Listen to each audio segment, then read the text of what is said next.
Hi, everyone. Welcome to the Fall Speaker Series for the American Solidarity Party.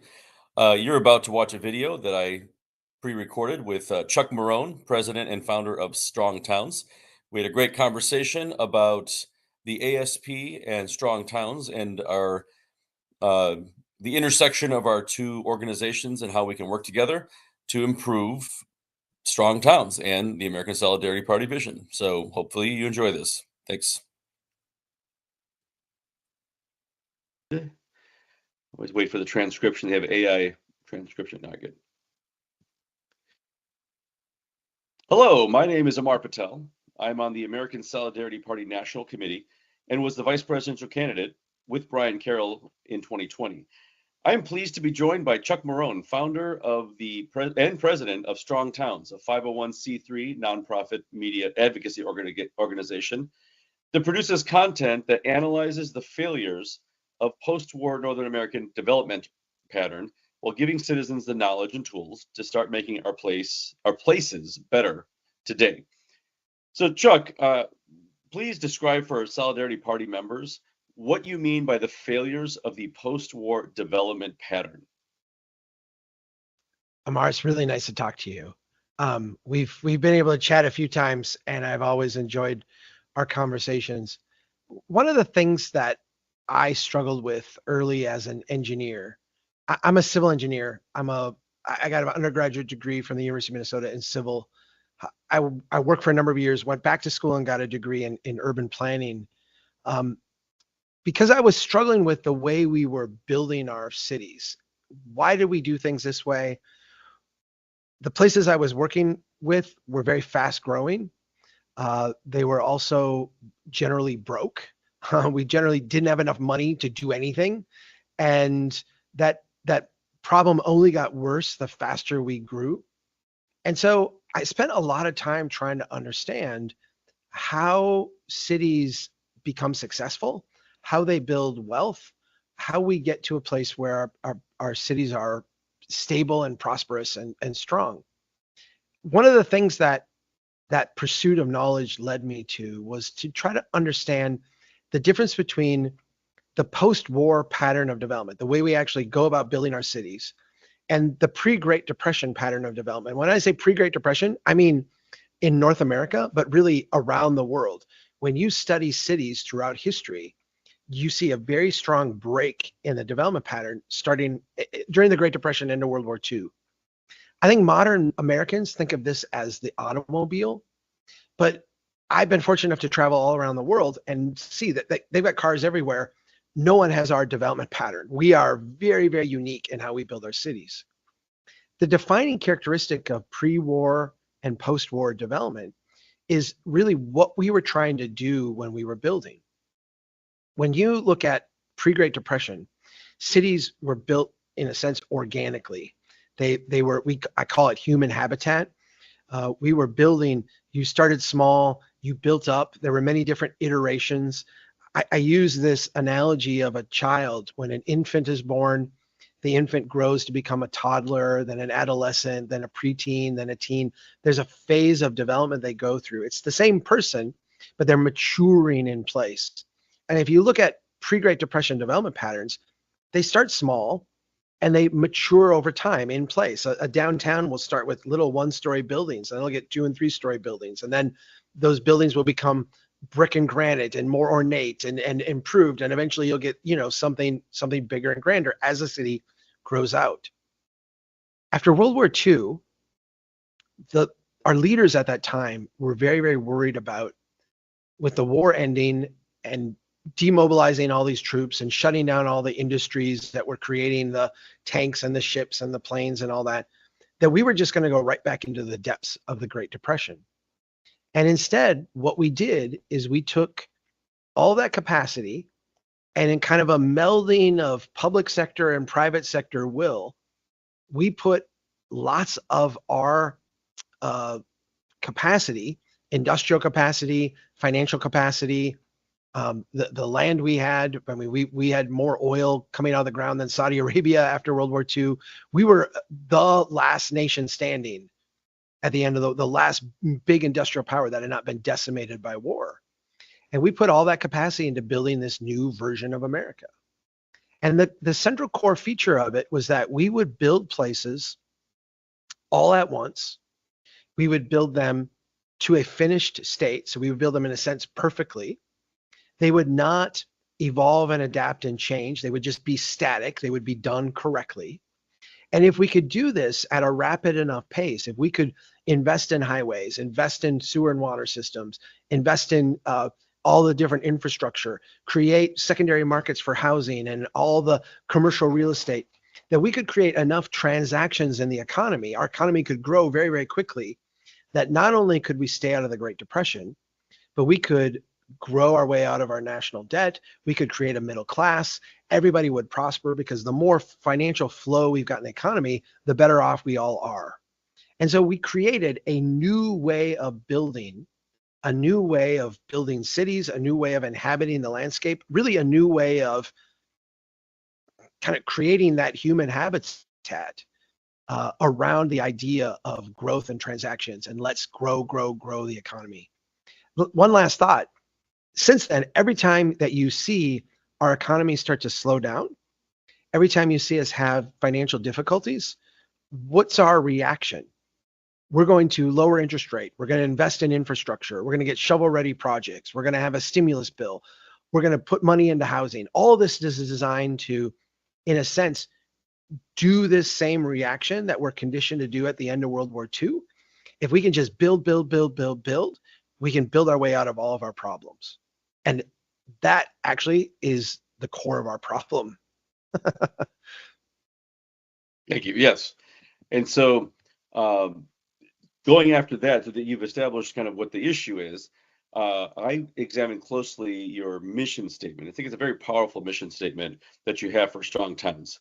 And the first sentence says, you seek to create a pattern of development that is financially strong and resilient. And so you just gave us the critique of our post-war development patterns. I would like to have you discuss like this idea of what are you looking for when you say something is financially strong and resilient in a town? Let me give you a base definition, and I feel like we can layer a lot of things on top of this, but let me give you a base definition. A city is only strong if they can actually sustain their core essential services.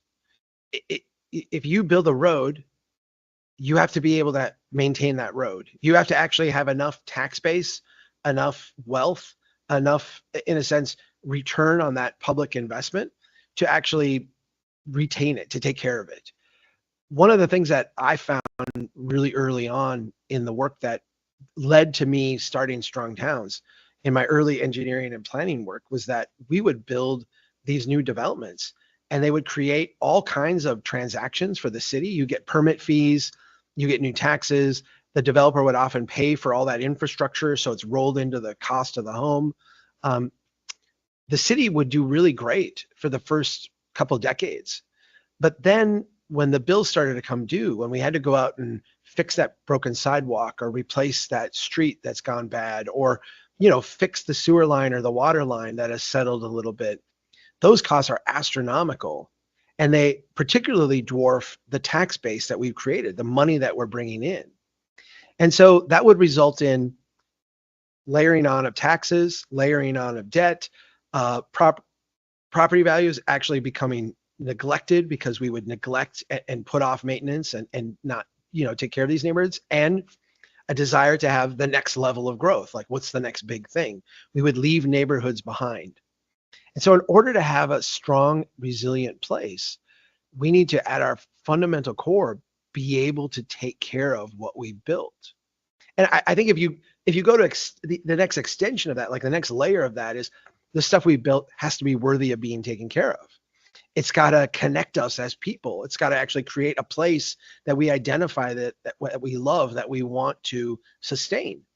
When you build throwaway neighborhoods, when you have kind of a slash and burn type of development pattern where it's just the next one, and you leave this kind of wake of decline, what we do is we create places that people don't really identify with. And we find it easy to neglect them, walk away from them, and a lot of people and a lot of places get harmed in the process. Okay, thank you very much. Yeah. The next sentence in the mission statement is we advocate for cities of all sizes to be safe, livable, and inviting.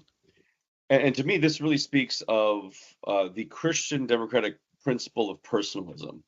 And so if anyone that's watching that's not familiar with the term, one of the major aspects of the larger philosophy of personalism is that human beings were made for one another, and that we only truly flourish when we have deep relationships and strong communities.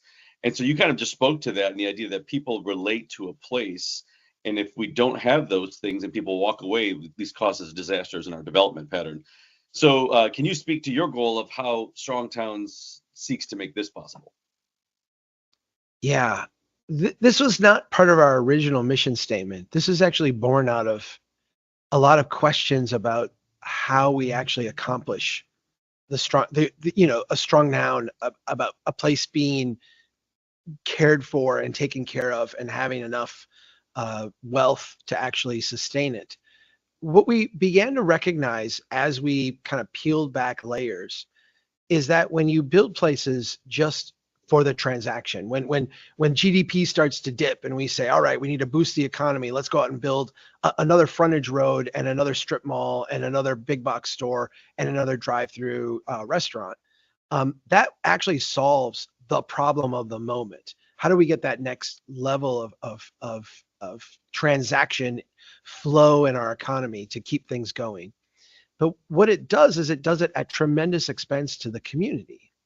It does it at tremendous expense to the place, because the place now has, yes, this transaction, but now we have more road, more pipe, more stuff to take care of. And the big box store, the restaurant, the things that we had in the past that were last generation's investment, those are being neglected and not cared for. And so now we have more, even more, in a sense, things that we're supposed to take care of that we can't. What we realized is that at the end of the day, we have to make places that, and I'm going to quote a friend of mine named Steve Mozan. He wrote a book called The Original Green. He said, in order for a place to be taken care of, it has to be lovable. It has to be worthy of our affection. And as an engineer, that's a real abstract thing, right? Like how can sidewalks and pipes and drainage systems be lovable and worthy of our affection? Well, the answer to that question is when they are the platform for building things that are lovable and deserving of our affection. And so we recognize that there is a really kind of deep relationship between how we build places, how we finance places, and our willingness and ability and capacity to care for them and nurture them over time. And that is really deeply tied to whether people feel, whether they identify with that place, whether they feel safe, whether they feel invited into that space, whether that space is livable for them and actually allows them to achieve higher aims in life, to be fully themselves. If you don't have, if your place is fighting against that, you will identify with that place less. And let me give our organization deeply secular, and we are inspired by, I mean, I'm a Catholic. We're deeply inspired by many things. I'm deeply inspired by the practice of Catholicism. Let me tie this in for our audience. When we isolate people into suburban homes, when we split them off from each other, and like one of the prime features, one of the prime kind of front of the marketing brochure is you get your own space. It is private space. It is isolated from others. You won't have to deal with neighbors, or your interaction will be very limited. There's something that is freeing about that, in the sense that you don't have those associations and commitments that you have to live up to. You don't have those pressures of, oh, I got to go help my neighbor because they're having a hard time, or, I'm kind of going astray. I'm having a difficult time and they're up in my business. You free yourself of all that. I think as Catholics, we understand that part of living a life and being fully who we are called to be is actually submitting to a degree to these relationships with other people. In traditional development patterns and pre-Great Depression development patterns, you didn't have, a lack of privacy. You still had your own space. You still had your own things. You still had, room to, in a sense, be yourself. But you were, by design, in space that was designed to be more social. You couldn't leave your door without running into other people. You couldn't actually live your life without other people being part of it.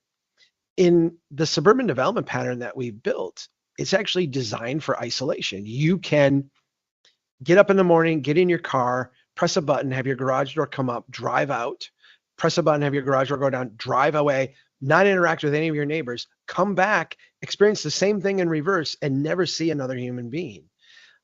That is not how we are created to live. And whether you want to look at that through a religious lens, a Catholic lens, or whether you want to look at that through a secular lens, humans are not evolved to be in isolation. We are not built in the image of God to be separate from each other. And, this is what that inviting, livable part of it means, is that we actually won't take care of a place. A place won't thrive unless it has that human connection to it. No, I totally agree. I just gave a talk at the University of Illinois talking about the concept of places in like first place, second place, and third, place, where the first place is your home. And if you're married and you have kids, I mean, you definitely have a first place where you have deep relationships and people you're connected to and committed to at a very, very beyond the superficial level. But I think a lot of people, you talked about, getting up and opening your garage door and driving to work. I mean, so many people don't even have a second place anymore. Like they work from home. I have a good friend of mine that, when COVID happened and, you'd have conversations with people say, how's it like in the social distancing, and like, I'm a teacher. So we were teaching remotely. We were off we were doing asynchronous teaching for a while. And, people, how's that going? And I said, it's livable. It's not good. It's a strain on everyone. But one of my good friends who also is an engineer, and he's an electrical engineer. And I said, well, it's just every day for him. Nothing was different for him for COVID. I mean, he was with his family and he got up in the morning, went down to his cave, to his office, did work for 8, 9, 10 hours or whatever, made sales calls, got on like whatever Zoom system they had, that they did. And then he went back upstairs, had lunch and had dinner with his family and then started it all over again, Yes. And one of the frustrating things that he would mention is I would talk about, I'm kind of involved in many things like at church, Knights of Columbus. But I'm a coach in my school. But I also play a lot of golf. I play competitive softball. And so when he's always talking to me, like, I'm going to play a softball tournament this weekend, or I'm going to go play a round of golf with these other friends or whatever. It's like, oh, I wish I could do that. It's like, you can, but it's like he had lost his second place and he had basically abandoned the notion of a third place. It was just too much for him to go and make connections. And a quick kind of side story is related to what you were saying. It's like, well, my family and I went to Italy and went to Rome, and actually went to multiple cities. But in Rome, we rented a flat, like an Airbnb. And what you're saying is exactly right. We went through like the main gate, and then you walk through the gate where all the mailboxes are. Everyone has to come through that gate. And so we would constantly be running into people in and out. And then there's a courtyard, and all around the courtyard were tables and chairs, and there'd be people having cappuccino. But we would just walk to our flat, but go inside and come out. But every time there'd be someone sitting around, and they'd say hello, and we'd have conversations. But what are you folks doing here? And we're visiting Rome, and they're like, oh, and they tell you about where you should go and what you should do, and it was very charming, and very friendly. And I think that was pretty neat to see that you had your own place. You definitely had your own flat. We were in our apartment, total privacy. But when you left that space, you were alive in the heart of a city, and got to deal with people and meet people. And it was very cool. Your interactions are very human. And Italy is fascinating because the first time I went to Italy, I was naive and very young. And I thought, I'm going to a very Catholic place And I'm going to get to experience for the first time in my life what it means to live in a place that is Catholic by like its core. And Mhm. I was shocked by how uncatholic they most of Italy is, and most Italians are. And I was overwhelmed, or I was delighted by how the city and the design of the cities actually kind of reinforced or nurtured what I think is the best of faith, which is the community part of it, right? In Mhm. other words, I let me put this in very stark terms, and this may be a bit unfair, but I feel like the practice of Catholicism here, my experience around North America has been when you get amongst practicing Catholics, they're very, very good at the prayers and the faith and the rituals, and showing up to holy days of obligation and going through those things. But then we leave the church, we get in our car, we go in our parking lots, and we're very disassociated from the community of Catholicism. The parish disappears, and we go back to secular world, and then we try to reemerge from that and do our Catholicism. In Italy, I was in church where people are talking on the phone, and like it felt like in many ways like the rituals of Catholicism were deeply undervalued there, and not taken with the seriousness that I experience in my own. I mean, I look out the window here, my church is literally right there across the street. You know, I think a lot of people in my parish would be appalled to participate in the practice of Catholicism in a lot of the places that I was in, and have had, been able to spend weeks and months in some cases in Italy. But they also have intertwined with that a culture full of community and being there and being present for others and being in places with others and experiencing life in a way that I think is more authentic and more human.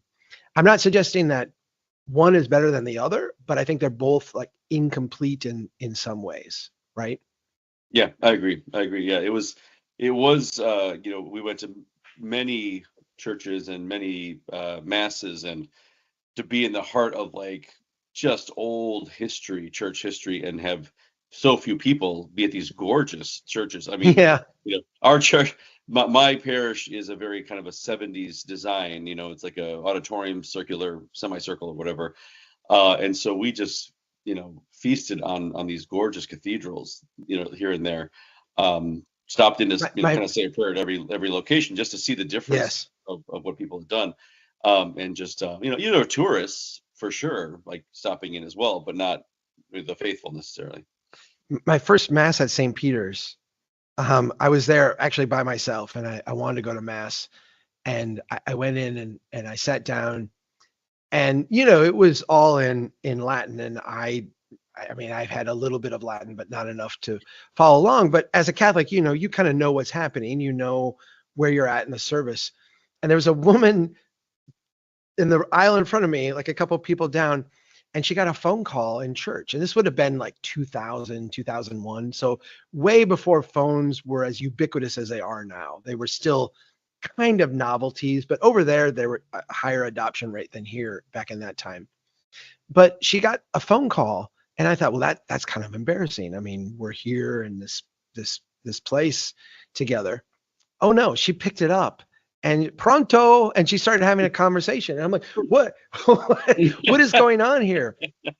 Okay, she hung up the phone, she put it away, like we're now, getting ready to go out for communion. She got another call, she answered it pronto again, and I'm thinking, okay, that was not like like if someone calls with an emergency, maybe you step out and take the call. Oh no, she Sure. was just having phone conversation. I was like, this is great. Like, where am I? Like, what is going on here? That's Um, right. but then, I would go out, and like you say, as soon as you spend more than 4 or 5 days in one place, you start to see the same people over again, and they start to become part of your life, and they start to smile at you and ask you where you're at, and can I, do you want a recommendation for a restaurant or anything like that, or even like, hey, come on out to eat with us, or let's walk over here. It is a space where humans, you don't have anywhere near the isolation that we just naturally have built into our systems, and now almost have as like a cultural value, right? Like Mhm. we actually sell, if you look at ads for houses, isolation and privacy is a top selling feature. I mean, that's what we sell to people. Right. And,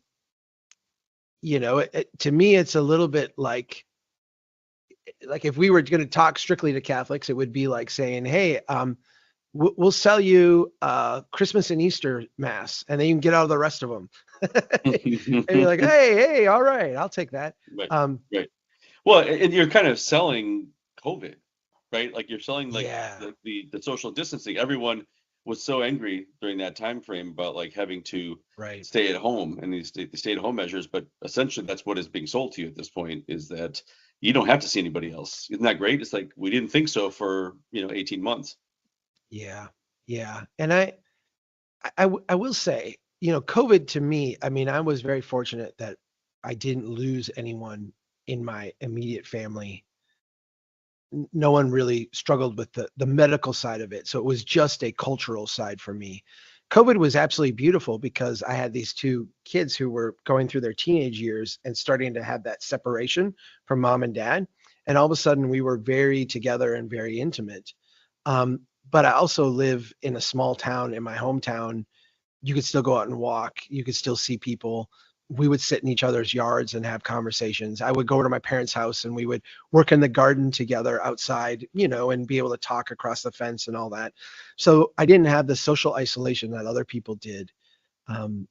So yeah, I feel like what we had before COVID was we had a lot of time commuting, and that is like deeply isolating, deeply like dehumanizing time. A lot of people have been able to substitute commuting time for human time through work from home. And I think in those instances, it's been like a blessing, like it's been really beautiful. But a lot of people have just had like the worst of all worlds, which, I've got a niece who's like a sweet, right out of college. I love this kid.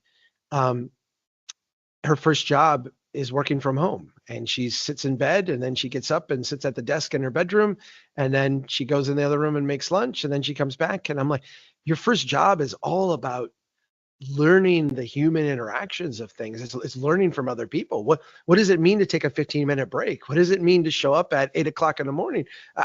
What do you do when you're tired in the afternoon? And like you're just picking up on social cues from people.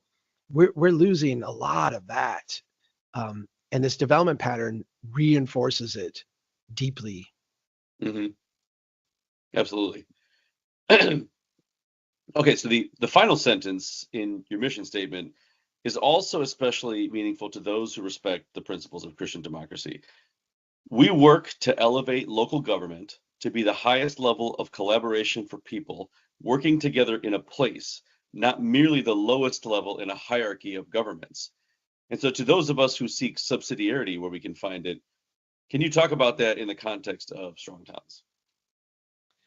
Yeah, I feel like there's two really important insights. The first one is that in this post-war paradigm, the role of the federal government has grown substantially, right? And the idea that our individual prosperity would flow from the federal government to the state government to the local government to us has made local governments into almost an implementation arm of state and federal policy. The federal government wants to accomplish this. Here's something we'll do for the cities or for the states to get them to do this. The state government wants to accomplish this. Here's how we'll mobilize cities in order to do this.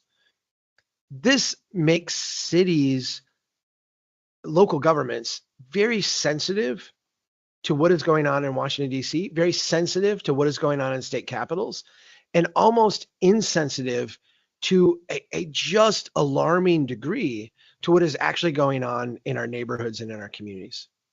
To the point where we see people who go out and do a road we're gonna fix this road, and in the ditch there's a path where people have been walking back and forth because there's no sidewalk, there's no place to go. They live in this neighborhood, the grocery store's over there, and we go out and fix this road and we just widen it out and make it, faster traffic, and ignore the fact that there's hundreds of people who walk this every day. We are so sensitive to what can be funded that we don't look at what is worthy of actually our public time and investment. A different model, and I think this gets to the other side of this, the other point I wanted to make. A different model looks in a subsidiarity way as the role of local government as offering assistance to blocks and neighborhoods and neighbors who struggle. At Strong Downs, we have this thing we call the 4-step process, and this is our recommendation for how local government should make public investments. Go out and observe with humility where people struggle. Ask yourself, what's the next smallest thing we can do to assist that struggle? Do that thing, do it right now, and then repeat the process, 4 steps. It begins with humility and it begins with observation. How do we humble ourselves to say, we don't know the answer, we don't know what should happen here, but we're going to go out and we're going to try to identify where are people having a difficult time using the city as it's been built? Where are the hardships?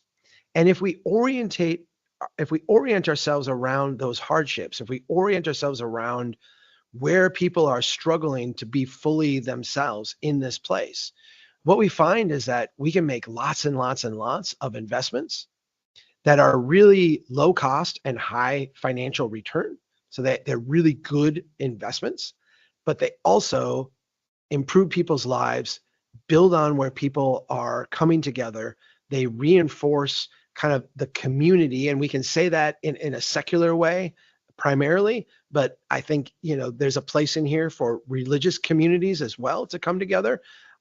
There's a way for us to, in a sense, from a bottom up, nurture the strength of a community, as opposed to just being, what is the next grant we can get? What is the next project we can get? Who's the next developer we can convince to come to our city? These are very unhealthy ways to grow a place. We have to focus on our people and on their needs.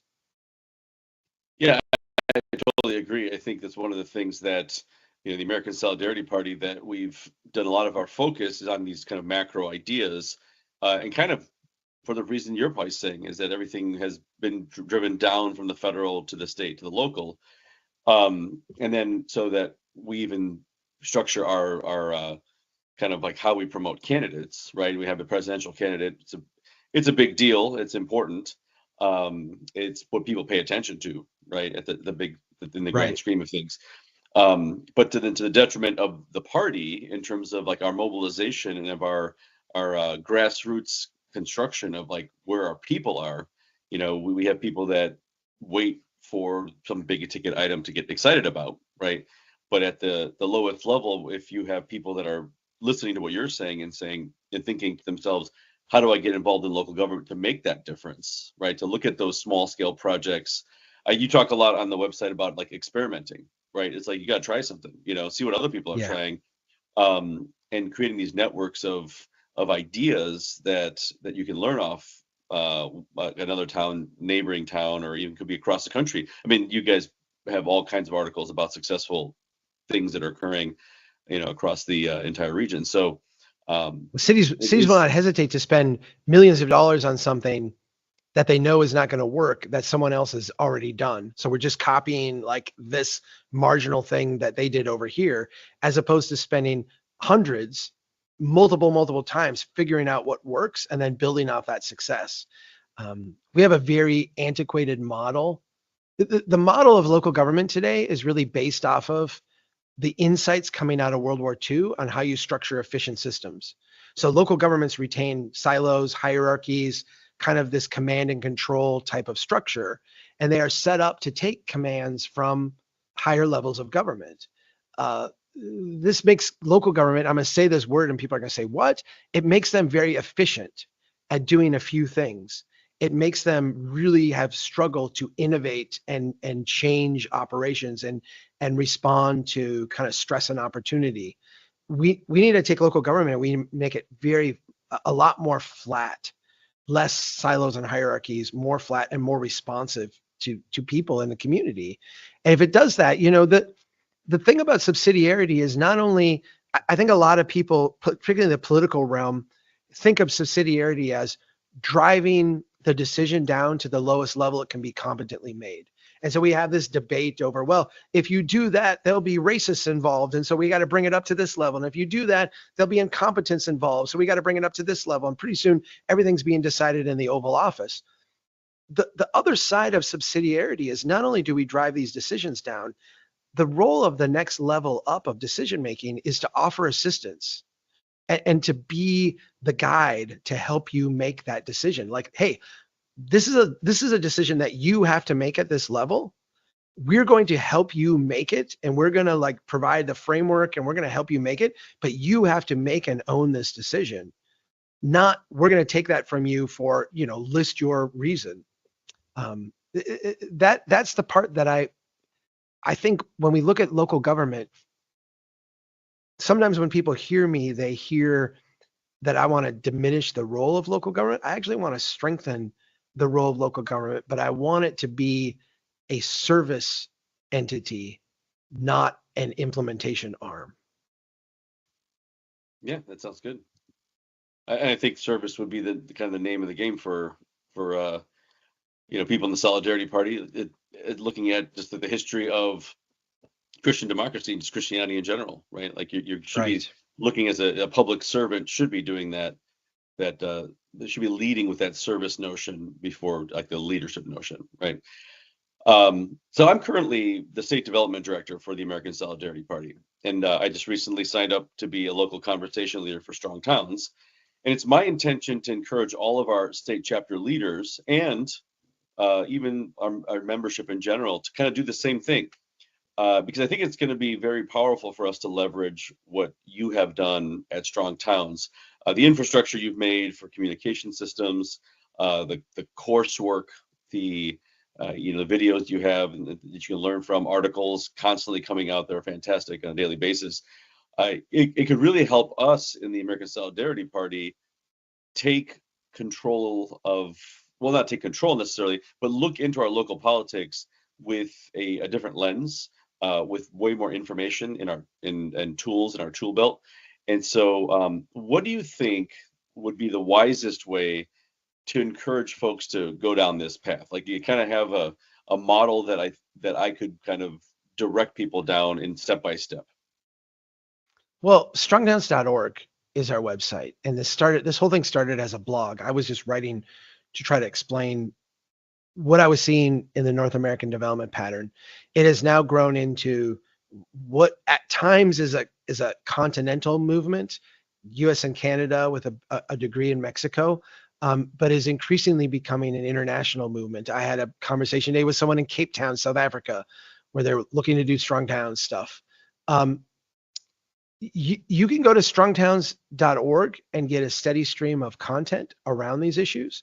You can follow us on any social media platform, including YouTube, get a kind of a steady diet of here's how we think about things in a different way. If you feel like you're ready to get involved, if people want to say, hey, I would like my city to be a strong town, I would like to work with others, you can go to strongtown.org/local and see those local conversations. We have 234 of them, and I know that number exactly because I put a report together yesterday on it. But we have over 1,000 that are in the formation process. And again, those are around the world, places where people are coming together and saying, we want to spread these ideas here. We want to have this conversation grow here. And we actually want to prompt our local leaders, our local conversation, our actions here locally to reflect a different set of values, a different set of understandings about how we come together to build place. I will say this, and I hope that there are a lot of people in the Solidarity Party who listen to this. I also hope there are people who are not affiliated with the Solidarity Party that ultimately listen to this. Our local conversations program, it has a huge emphasis on working across differences. We tell people we don't endorse candidates. We don't demonize our enemies and our opponents. If you feel like, this person is opposing you in some way, we're not, you can criticize the action, you can criticize the policy, but we never go after people. We have to learn how to work with everybody. And being a servant, being of service means being of service to people who are like you and people you agree with. And it also means especially being of service and being cooperative and finding ways to work with people who you don't naturally agree with and people who you don't perhaps identify with.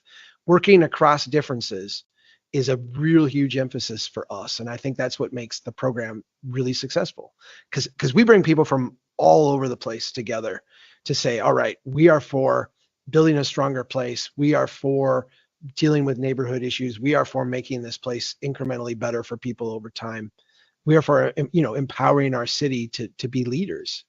It's really powerful when it's comes together like that.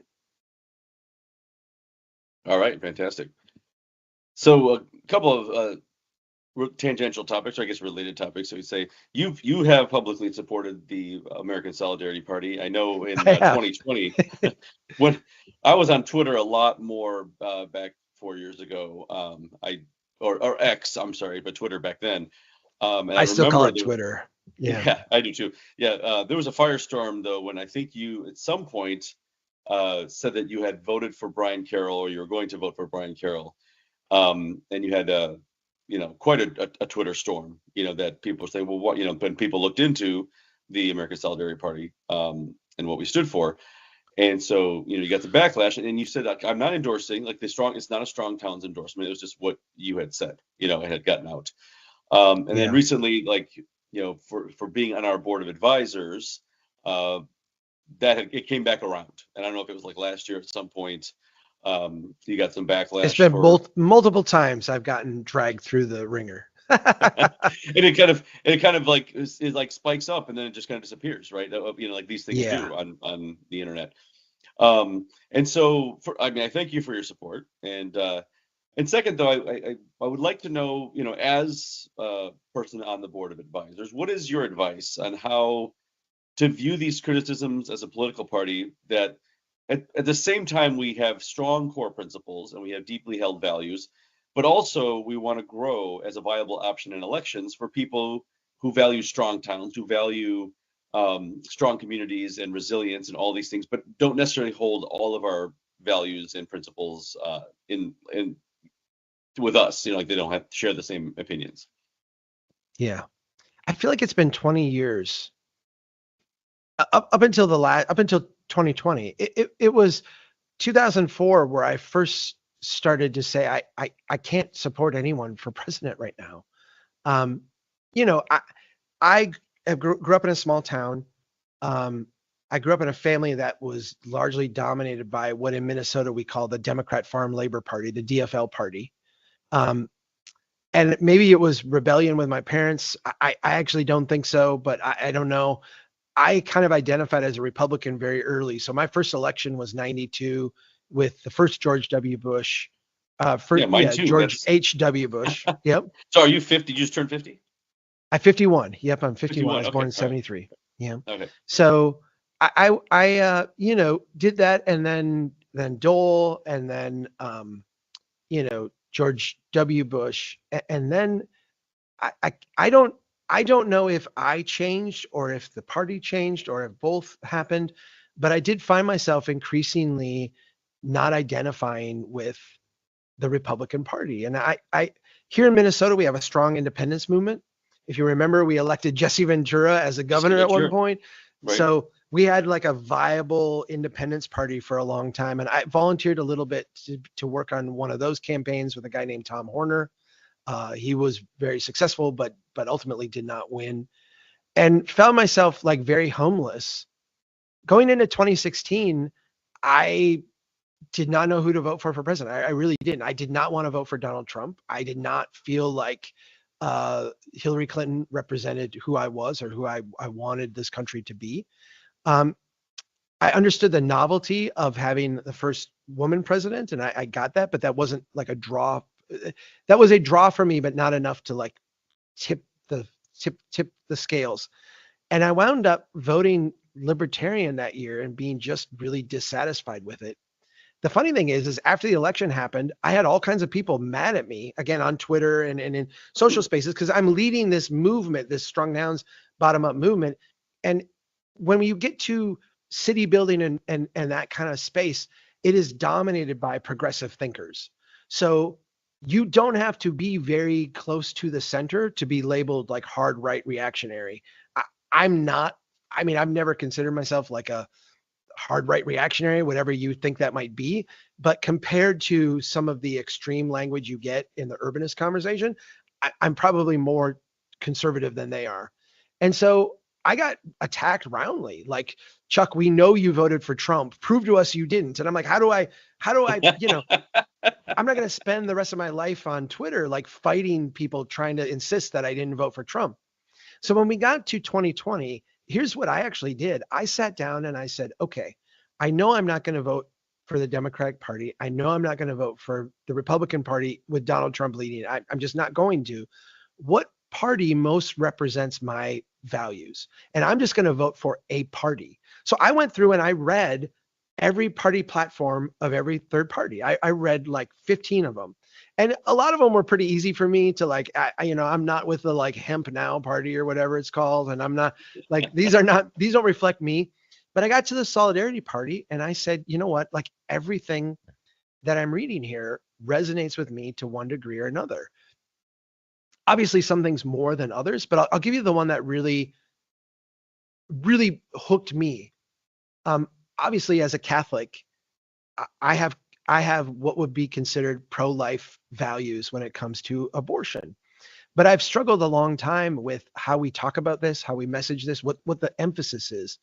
And I love the fact that the platform that you ran on, the message on abortion was we are pro-life, and our emphasis is on helping mothers, helping people who are going through pregnancies, being there for families when children are born and they're struggling. Because a lot of times when people are scared about having a child, it is because like what happens then? What happens next? Like I'm alone. I don't have the money. I don't have the resources. I don't have the capacity. I love the fact that the platform married what was a care for humans and a care for families and a care for mothers and a care for children and active policies to do that as like the way we are going to talk about something like abortion, which is a really difficult, divisive kind of issue. And so I was really comfortable. I mean, I'm Solidarity Party. Like I'm voting for you. I'm in. Like, let's do this. You and Brian, I'm good. And so I was really proud to say, like, hey, all you people who are mad at me because you think I voted for Trump, not only did I not vote for Trump, here's who I am voting for this time.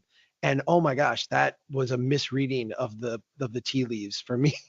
Because I mean, really, I had a friend of mine say this to me. He goes, if you are he is a staunch progressive Democrat, happy to vote for Harris this time around. He said, if I look at like a Republican or someone who's voted Republican or someone who's conservative, and you tell me I'm not going to vote for the leading candidate, I'm going to vote for a third party. He's like, that's a huge win. Like, I'm happy with that. Like you're rejecting the same person I'm rejecting. And I'm like, I'm rejecting Trump. I do not identify with his politics or what he's doing or the nation he's trying to create. And so I thought I would be like, okay, this is Chuck. This is who he is. And I don't agree with him, but oh my gosh, the hate that I got was overwhelming. And in the 2020 cycle, it was, you are in a swing state, Minnesota. You need to vote for Joe Biden because he could lose and it could be your vote that did it. Your vote, third party is a throwaway vote. And I actually had people say, I'll trade votes for you. I'll vote for Brian Carroll if you vote for Hillary Clinton. And, I'm in a safe state, so like you can help. And I will not do that. I feel like everybody's vote is sacred and you need to walk in there and you need to actually vote what your conscience is. And if we all did that, the country would be a much better place. This year has been a lot different. This year it has been not a criticism about Chuck, you're going to throw the election to someone else. It has been the Solidarity Party is an awful party. And the Solidarity Party is promoting hatred. The Solidarity Party is promoting division. The Solidarity Party, the particular thing that I got is that it's anti-trans, it's anti-gay marriage, it's anti-gay people. And by giving, in a sense, shelter to people who hate others, you are, condoning this kind of thing. And it's hard for me because I am Catholic. I know a lot of Catholics. We have a lot of conversations. I feel like the very first thing about being Catholic is an acknowledgement that I am a sinner. I am broken. I have like lots of things to work on myself. And I don't spend a lot of time in my own life judging the decisions of others. The idea that like I look at gay people and are like, you're sinners, you're horrible. Like I got enough to work through before I get to that. But it was really hard for me because I know a lot of Catholics who love primarily and care about others primarily. And that's what motivates them more than anything else. And it's kind of been hurtful to me to not only have that accusation leveled at me, but to have it kind of, broad brush paint everybody who has a similar disposition as people who are obsessed about gay marriage and obsessed about trans issues and obsessed about, let's break up gay couples and all that. I do feel like if I had some insight on the platform, which I asked the American Solidarity Party to update the webpage regarding me, because I wanted to clarify it that to the extent that I'm on the board and would give advice to the American Solidarity Party or any political party, it would be on issues that I'm an expert on. And I'm not an expert on social issues in any way. Like I'm really not. Right. I'm an expert on land use. I'm an expert on transportation. I'm an expert on housing. I'll gladly give advice on that. But I'm not giving advice on gay marriage issues. I'm not an expert. To the extent that those things are seemingly more prominent in the platform today than they were 4 years ago when I first encountered the American Solidarity Party, it is a big barrier for me being able to communicate what I think is a broader set of issues that really are centered on loving your neighbor and living what I think is a Christian life of service, of solidarity, of kindness. It really makes it hard to have that focus in a way that it didn't feel like 4 years ago. I am not involved in any changes that have happened. I couldn't really tell you what they are, but I can tell you that the impression I had of the Solidarity Party as a welcoming, loving, like let's put families at the center, let's put vulnerable moms at the center, let's like really focus on that kind of thing. The platform feels different today. And let me say this last thing and then I'll stop talking. I do feel like for a third party, more than the candidates, the platform becomes really important. No one cares what the Republican platform says right now. Like literally nobody cares because they all know that Donald Trump doesn't care. Donald Trump's not going to follow it. And the whole thing's about this person, right? Same with the Democratic platform. Like nobody cares what it is because it's not like an organizing principle. The organizing principle is the acquisition of power and the elevation of people in that game. If you are a third party, the only thing you have is ideas. And the only vehicle to like express those and relay those ideas is a party platform. And if your party platform does not put your core central ideas front and center and have that be like the thing that carries all of your conversations, you're not communicating well to people. And right now, I'm going to vote Solidarity Party in this presidential campaign. I am, supporting the party in that sense, but I'm not like on board with a centering on what I think are, divisive social issues that I think are obscuring what I would like to be the main message of the party, which is one of, how do we live in solidarity with each other? Catholics, non-Catholics, believers, non-believers, everybody. How do we do this project of building community together? Because whether it is a neighborhood of atheists in San Francisco, which I've spent time in, and they can be beautiful places of people working together, or where it's a Hasidic neighborhood in Brooklyn, which I again have spent time in, and there's beautiful people doing amazing things. These are places that we can all learn from, and there's there's a way of doing this that crosses those barriers that I think could be really powerful. Is All that right, is thank that you. fair, Amar? Yeah, absolutely, absolutely. I mean, we have other advisory board members. We have lots of members I've had conversations with that basically have that what you would say, what you just said would resonate with them as well. So I appreciate your frankness.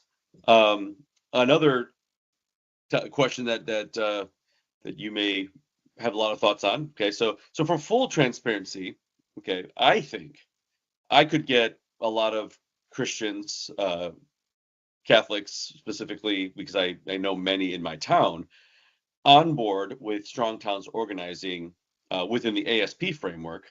And I know that, and you just mentioned that the organization is not Christian. It's not necessarily, it's very secular in its structure. And it's meant to be that way because you want to work with everybody in order to um, get your message out for building strong towns. And so you have plenty of volunteers and leaders who come from secular backgrounds. So in a crazy hypothetical world, okay, where Christians did unite, and I it's really embarrassing that I just turned 50 last year. I'll be 51 in December. That I learned the word orthopraxy like 2 years ago, right? But if they didn't unite in orthodoxy and orthopraxy, right? And I think that's the big missing thing is that, for a long time, I feel like people just want to talk about what's right, but they don't want to thinking the right things, right? Saying the right things. But if we all got together and believe what was right and we actually did what was right, I think strong town structure is how we should be engaging in the public square. And so if we did live out our mission, I think if in, again, hypothetical world, we began to become overrepresented in strong towns, right? Start to dominate that structure because people actually did what they're supposed to be doing. I think there's still plenty of, we say the church is diminishing, people are not going to church or whatever, but not, strong towns is still a small organization. It's not, Sure. millions We're of no members Catholic strong. church, that's for sure. Right. And so, I mean, just like taking if every Catholic decided to get involved in strong towns, well, strong towns should become a Catholic organization, right? And so my question is what would the positives and negatives be of that scenario? Well, let me start with this. I feel like the idea that they will know us by our works is a really important one. If we just started, and I've made this case in a number of places where I've been invited to talk about the idea of a parish. A parish comes from a Greek word that means to dwell aside. We often think of a parish as being like the people who attend the church, but parish in its original form is the idea of the space that surrounds the church and the people who dwell in that space. I think that if we as Catholics actually inhabit the space around our places of worship again, we actually care for them. We take such great care in making sure that the sacristy, the altar, everything is perfect within the church. And then some of us take a little bit of care to make sure that the outside of the church is presentable and okay. But then it kind of stops. And what happens across the street and what happens up the block, okay. And here I said, again, I'm looking out the window at my church. We actually, in a lot of ways, some of the people who attend my church feel very hostile towards the people in the neighborhood and the way the homes are taken care of and the way the yards are taken care of. And I feel like we are called on to love our neighbor. And that actually should start very literally. What do we do in the neighborhood around our church? What do we do in the neighborhoods around where we worship? How do we nurture those places, feed those places? How do we help them become, in a sense, a better version of themselves? How do we get more Catholics to live there and be part of a parish community and a parish life? How do we make that as seamless as possible? In doing that, how do we, through our works, inspire others, whether it is through becoming Catholic and joining the faith, or whether it is just, hey, these are really nice people, I want to live around them and be part of them, and they're calling me by their actions to be a more full human. Whatever it is, I feel like we can start where we are and focus on that and really make a huge impact. If we do that in our places, I think that there's just upside for us. I really do, because I referenced Hasidic communities in Brooklyn earlier. I've been fortunate enough to interact with a lot of the Hasidic, and I actually think in many ways they live more authentic lives than we do in our parish. They live next to where they worship. They have a full day where they shut off all their devices and shut off all their cars and shut off all their electronics and just worship. They spend a lot of time in communion with others. They really more organically help each other out than we do. I mean, we have food drives and all this. They live next to each other and they're like, yeah, you're having a hard time. Like, drop your kids off. I'm going to watch them so you can go figure out your marriage. I've seen some beautiful things happen in these places.